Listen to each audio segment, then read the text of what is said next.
चैन करार नबी दा सदका इज्जत वकार नबी दा सदका बने गुल गुलजार नबी दा सदका आई मस्त बहार नबी दा सदका बने दरबार हजूर दा सदका अल्लाह वाले बने दरबार नबी दा सदका हक चार यार ये भी हजूर दा सदका है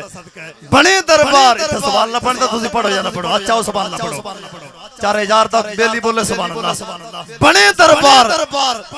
नबी दा सदका हक चार यार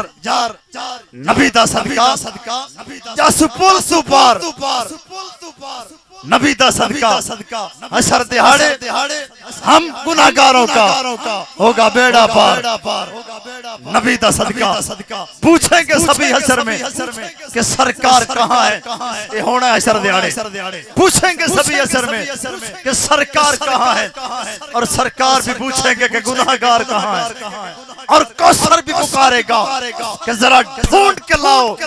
वो खत्म नबुव्वत के पहरेदार कहाँ है कौसर भी पुकारेगा कि जरा ढूंढ के लाओ वो खत्म नबुव्वत के पहरेदार कहाँ है उदास न हो नबी नबी कर नबी दा चर्चा गली गली कर गमों से कर तू निजात चाहे खिजर हमेशा अली अली कर गमों से कर तू निजात चाहे खिजर हमेशा अली अली कर आखिरी शेर खलील भाई परेशानी जदों भी सर ते आवे उदों मिलाद कीता कर परेशानी अमजद भाई जदों भी सर ते आवे उदों मिलाद कीता कर ज़मान ने तैनू की देना नबी नू याद कीता कर ज़मान ने तैनू की देना नबी नू याद कीता कर।